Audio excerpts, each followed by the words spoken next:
Question number 5th, true and false. A. Fossil fuels can be made in the laboratory. False. We know all very well fossil fuels can't be made in the laboratory. This is a natural process. B. CNG is more polluting fuel than the petrol. It's false. CNG को हम पढ़ते हैं कि it's a less polluting fuel.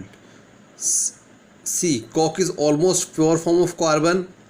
तो it's true क्योंकि pure form carbon का क्या होता है coke. D. Coal tar is a mixture of various substances. तो it's true.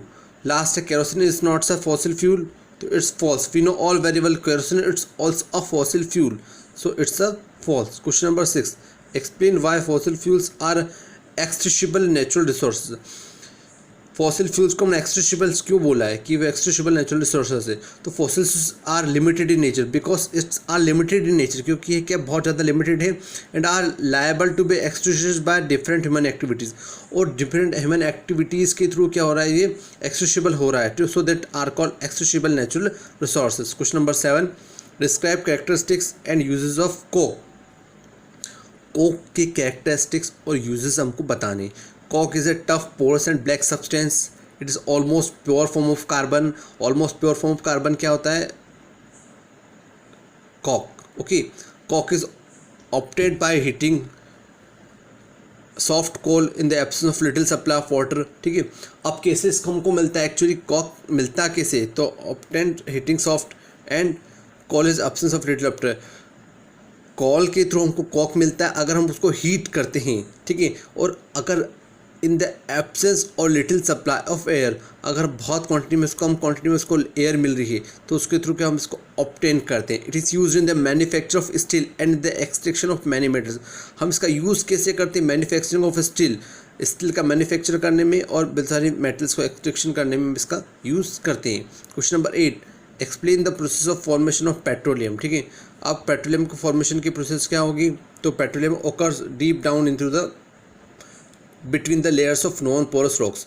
Non porous rocks के बीच में क्या होगा? डीपली क्या होगा? अंदर अर्थ के बीच में दबा होगा. ठीक है.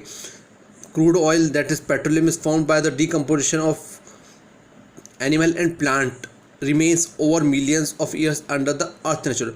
बहुत सारे मिलियंस ईयर्स एगो पहले जो उसका डिकम्पोज हुआ एनिमल और प्लांट्स का उसके थ्रू हमको क्या मिला है? Petroleum. Natural gas occurs above the layer of petroleum oil. Natural gas हमको किसके थ्रू मिलती है? Occurs above the petroleum. ठीक है. पेट्रोलियम ऑयल के अबाव मिलती है. Trapped under the rocks. वो भी अंदर के रॉक्स की जो होती है उसके अंदर ही फंसी हुई होती है. ठीक है. तो उसके थ्रू हमको वो क्या मिलता है? Petroleum. Okay. Question number 9. The following table shows the total power generation shortage in India from 1901 से 97 के बीच में जो पावर शॉर्टेज जो आई थी उसको इंडिकेट किया गया है. और ये बताना है डाटा देख के हमको पैराग्राफ में ये शो करना है कि एक्स एक्सिस और वाई एक्सिस और एक्स एक्सिस पे परसेंटेज क्या है और किस ईयर में परसेंटेज उसका कैसा रहा. ठीक है. तो यही सारा वैल्यू रेशो दिया है हमको. खाली इसमें इतना इंडिकेट करना है कि 91 से लेके 97 तक कैसे पावर जनरेशन अप डाउन होता रहा. देखिए 91 में आपको दिख रहा है 7.9, फिर हुआ 92 में, फिर क्या हुआ? थोड़ा सा डिक्रीज़ हुआ 7.8, फिर वापस इंक्रीज़ हो गया 8.3, फिर वापस 7.4. तो यही पावर शॉर्टेज बता रहा है कि किस में कैसी क्या पावर शॉर्टेज इंडिकेट हुई है.